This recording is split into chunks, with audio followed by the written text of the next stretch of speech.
I feel like when I'm dancing, it's a full and a joyful manifestation of me as a living and breathing person, an individual.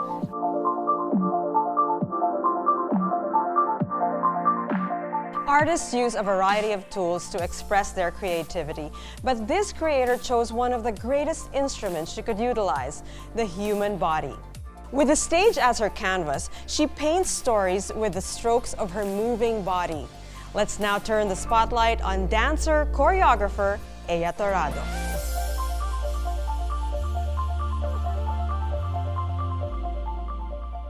Let's talk about how you started as a dancer. I know that you're an awarded dancer and you own a dance company. You've been through so much in the world of dance, and you continue to do your contemporary dance now. Tell us how you started and how long did it take you to get here?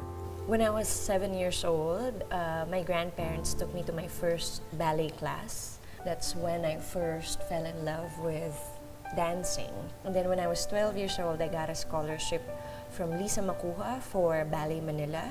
And then from there, training was every day until, I continued on.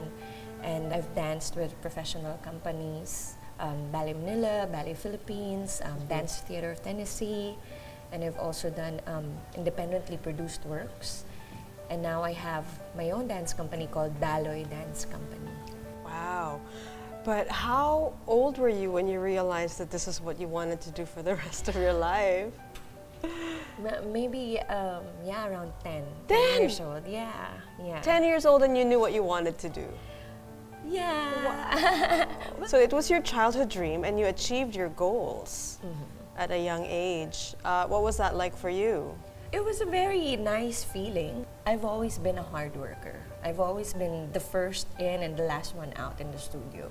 Like, I just love it. I have so much passion for dancing and for learning. I was able to fulfill that dream like around 22 years old, like around 10 years ago, and it felt like I was cast as Black Swan or other notable classical ballet roles. But there was also a huge shift when I finally said I don't want to do classical ballet anymore because I also don't have the perfect ballerina body type. Plus, you have to be really, really skinny. And and I've worked hard on that. Really, really skinny while I was doing classical ballet. But I reached a point where I want to eat already. Really? And just because with contemporary dance, you just have more leeway. Like, you can be more muscular. You don't have to be a nymph or you don't have to be a princess. You can be really yourself. You can explore a lot more topics. So when you decided to retire from classical ballet, you became a choreographer? Progressively, yeah. And my dance company, I just formed it 4 years ago, and so it's now full-time that I'm directing our shows, our productions, and I'm choreographing a lot. Being your contemporary dancer choreographer, a lot of people might not understand what that is. Could you explain the definition of contemporary dance? It's becoming popular now. When you see certain moves or a certain type of music being played, like a slow music, and they're going like this, or they're sad, or they have like a certain falling on the floor and fourth position, or just certain shape. So it's characterized by that, okay, in popular media terms. So a lot of people see, that's contemporary dance. On the other hand, it's usually a response to what came before and what became like, this is new and this is innovative and this is fresh. So it's contemporary in that sense.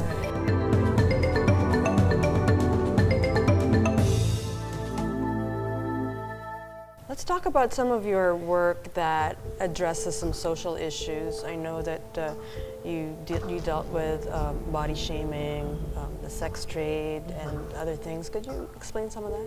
We have Canton, which is about urban sex workers.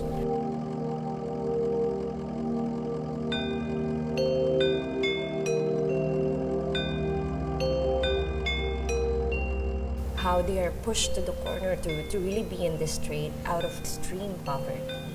And we're able to present that here for Fringe Manila Festival and also in the USA in 2016. Wheeling Women is a work in progress. And it's something that we're still working on now. Initially, it was a solo. I was interviewing and giving workshops to women family members like mothers, daughters, sisters. What encouraged you to be socially aware and act on those issues that are affecting you? I've also been thinking about it, and I realized when I was young, I didn't come from a rich family. We were actually poor. So it was a reality that I have that I really, really wanted to escape. And now is a huge transition to, I don't want to escape reality anymore. Like, I want to face it and confront it by creating these works.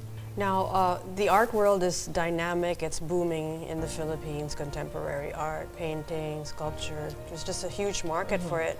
Where does performance art, specifically dance, fit into this big artistic boom? Ha! It doesn't! Well, it's not just in the Philippines. It's all over the world. I mean, it's kulelat from other art forms in terms of being valued because it's fleeting. Hindi mo siya like painting na pwede mo ipamana, pwede mong ibenta, pwede mong gawing business. But one thing that's helping is when we put a really educational slant on it, which is really have a talk back, really have a proper introduction so that the audience gets developed also. So I think, slowly, very slowly.